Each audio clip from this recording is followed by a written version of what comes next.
दाल मंडी में जो दुकानें तोड़ी जा रही है, लगभग 100 दुकानें ऐसी जिनका मुआवजा सरकार ने अभी तक नहीं किया। मिर्जापुर में बाढ़ और सूखे की मार से जनता परेशान है, लेकिन सरकार की आंखें नहीं खुल रही है।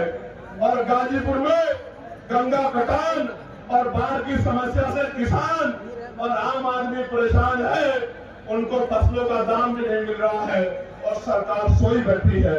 जनपद चंदौली में जो लाइफ लाइन कही जाती है, लेबरनासा मुख्य न्याय, उसकी इतनी हालत खराब है कि किसान सिंचाई के लिए भी परेशान है। प्यारे साथियों, हमने तय किया है कि अब इस गुंडागर्दी की सरकार को उत्तर प्रदेश से खरार फेंकना है, और खदेड़ फेंकना ही नहीं है, इनकी हालत ऐसी करनी है कि दोबारा जनता के साथ अन्याय करने के बारे में ये सोच भी ना पाए। प्यारे साथियों, और इसके लिए आपको मुझे कमर कसनी पड़ेगी, आपको मुझे हिम्मत दिखानी पड़ेगी, आपको मुझे ताकत बनानी पड़ेगी। और जिस तरह 69,000 शिक्षक भर्ती के बच्चों को इन्होंने, जिसमें पिछड़े वर्ग के बच्चे हैं, बाल प्रजापति, कश्यप, सैनी, गौरी, साक्य, कुशवाहा, बिंद, राजभर, केवल प्रसाद यादव, गुजर दास, तमाम पिछड़ी जातियों के बच्चे, सैन विश्वकर्मा के बच्चे, मेरे आज भी याद है, लाठियां मार मार के उन बहनों के हाथ तोड़ते लखनऊ में, जब वो मुख्यमंत्री के दरवाजे गई, लेकिन उनको नौकरी सरकार ने आज तक नहीं दी है। मैं पूछना चाहता हूं, जो सरकार गरीबों के बच्चों की नौकरी छीनने काम करती है, वो क्या गरीबों की जैसी हो सकती है क्या?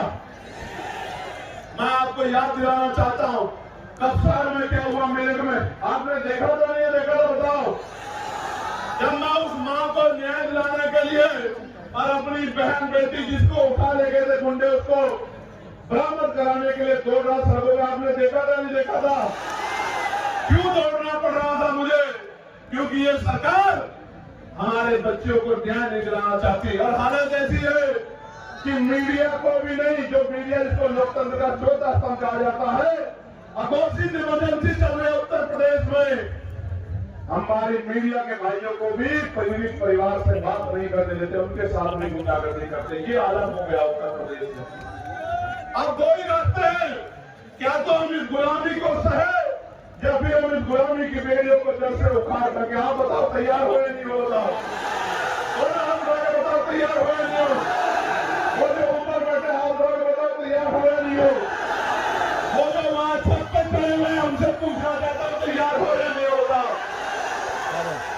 यार साथियों, गौर करो, अब आप जब गांव में जाओगे तो क्या बताओगे कि भैया क्या करेंगे, भैया का साथ क्यों देना है, आजाद समाज पार्टी को वोट क्यों देनी है, आजाद समाज पार्टी का एमएलए क्यों जिताना है, आजाद समाज पार्टी का जिला पंचायत सदस्य क्यों जिताना है, आजाद समाज पार्टी का प्रधान और क्षेत्र पंचायत सदस्य क्यों जिताना, मैं आपको बताता हूं।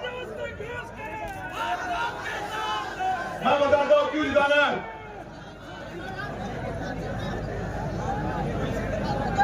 मैं बताता हूं क्यों जिताना। अगर आपको 15% अतिरिक्त आरक्षण चाहिए पिछड़े वर्ग के लोगों की, पिछड़े समाज को, मोरे दिया बैठे और जब दिया बैठे बिल्कुल साफ कह रहा हूं, जिसकी सरकार होगी, जिस विचार की सरकार होगी, उसी भाव के काम करेगी।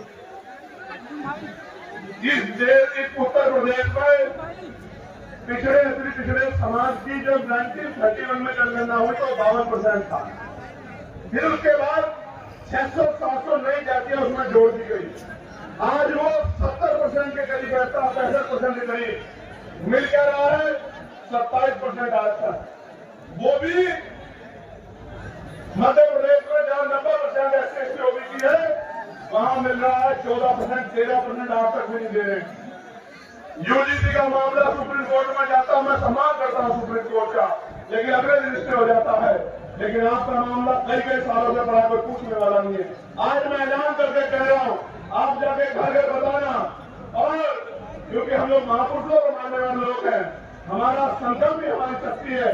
जिस तरह केंद्र की सरकार ने 10% आरक्षण 3 दिन के अंदर सामान्य जाति के गरीब भाइयों को दिया था बिना आंकड़ा दिखाए, 15% आरक्षण पिछड़ी अति पिछड़ी वर्ग के भाइयों को, 27% से अलग आजाद समाज पार्टी का नाम दिलाने का काम करेगी। मेरी बात को आप याद रखें।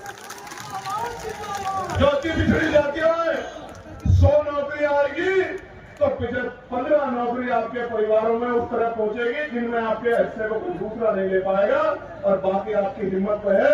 आप पढ़ लिख के आपके बच्चे जनरल मेरिट या पिछड़े मेरिट में भी जाएंगे तो उसमें भी आपकी नौकरियों का संरक्षण करने का काम हम लोग करेंगे। मेरी बात को प्यारे साथियों, जातिगत गणना में ओबीसी का अगर कॉलम जुड़वाना है, ओबीसी की गणना करानी, ये पता करना है कि ट्रैक्टर किसके पास है, ट्रॉली किसके पास है, बस किसके पास है, 4 पहिया वाली किसके पास है, 2 पहिया वाली किसके पास है, किसके अकाउंट में कितने पैसे, किसके पास कितना बिजनेस है, किसके पास क्या व्यापार है, किसके पास कौन शिक्षित है, किसके पास जमीन अगर जानकारी करनी है तो जनगणना करानी नहीं पड़ेगी और आर्थिक आंकड़े भी उससे जारी करने पड़ेंगे। ये तभी संभव होगा जब आजाद समाज पार्टी काशीराम के मेंबर असेंबली और पार्लियामेंट में खड़े होंगे, तभी संभव है, इसके अलावा कोई रास्ता नहीं। प्यारे साथियों, अगर प्रमोशन में रिजर्वेशन SC ST OBC के कर्मचारियों को दिलाना, उनके हितों की रक्षा करनी है तो आपको आजाद समाज पार्टी काशीराम को ताकत देनी पड़ेगी। अगर आपको निजी क्षेत्रों में आरक्षण लागू कराना है, अपने बच्चों की हिस्सेदारी सुनिश्चित करनी है भेदभाव वाले समाज में, तो आजाद समाज पार्टी काशीराम को आपको वोट देनी, क्योंकि आजाद समाज पार्टी काशीराम का इकलौता सांसद ही वहां UGC के गाइडलाइन के समर्थन में सड़क और संसद में लड़ रहा था, दिल्ली जंतर मंतर में लड़ रहा था, बाकी को आंख छिपा छिपा के इधर उधर घूम रहे। प्यारे साथियों, जो दुख तकलीफों में आपके लिए हुए वो कल सत्ता में के अहंकार में आपसे क्या हो जाएंगे, इस बात को आपको समझना पड़ेगा। इसलिए मैं आपसे कह रहा हूं कि आजाद समाज पार्टी को अगर आप कामयाब करेंगे, ताकत देंगे, तो फिर आपकी ताकत मजबूत होती जाएगी। गौर से सुनो मेरे प्यारे साथियों, अब बदलाव की घड़ी आ चुकी है। इस घड़ी का मैं भी इंतजार कर रहा हूं और आपको भी इंतजार है।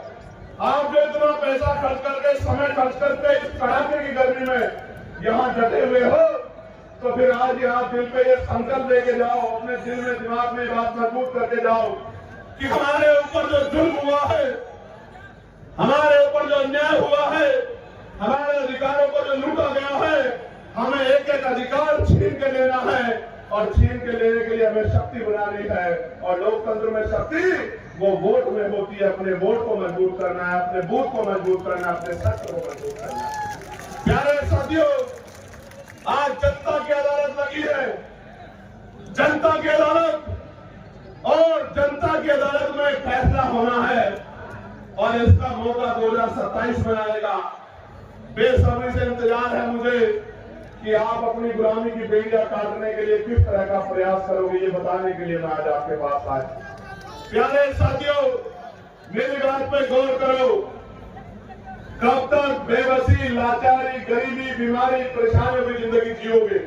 एक समय था कि देश आजाद नहीं था, तमाम तरह के व्यवधान थे, तमाम तरह के जो है आपके ऊपर बंदी से लगाई गई थी, लेकिन बाबा साहब अम्बेडकर ने, मैं इस कहानी को इसलिए कह रहा हूं कि आपको, मेरी नौजवान पीढ़ी को पता लगे कि बाबा साहब अम्बेडकर ने अपने 4 बच्चे कुर्बान किए और कैसा समय बिताया। गौर से सुनो, ये जो अगली 10 मिनट है, ये आपके दिल पे ऐसी छाप छोड़ेगी कि आपको पता लगेगा बाबा साहब ने हमारे लिए क्या किया। प्यारे साथियों, इस देश में जिसके पास वोट का अधिकार नहीं है वो किसी संवैधानिक पद पे नहीं जा सकता है। मेरी बात को आप याद रखना। सिर्फ संवैधानिक पद पे नहीं जा सकता है, उसकी सुनवाई भी कहीं नहीं होगी। इस देश में 1917 से पहले 30% लोग वोट का अधिकार रखते थे। कितने परसेंट लोग? जोर से बताओ, जोर से बताओ। 3% लोग। फिर मॉन्टेगो चेमफोर्ड सुधार समिति बनी, उसने कुछ नए प्रावधान जोड़े, अमेंडमेंट किया कि वोट का अधिकार बढ़ना चाहिए, तो फिर नए लोगों को वोट का अधिकार मिला। किनको? जो पढ़े लिखे हैं बहुत, किनको? जो बहुत पैसे वाले हैं, किनको? जो जमींदार हैं, किनको? जो लगान देते हैं, किनको? जो व्यापारी हैं। और आप गरीब समाज इसमें नहीं था। फिर 15% लोगों को वोट का अधिकार हो गया। और आपको जान के बड़ा अचरज होगा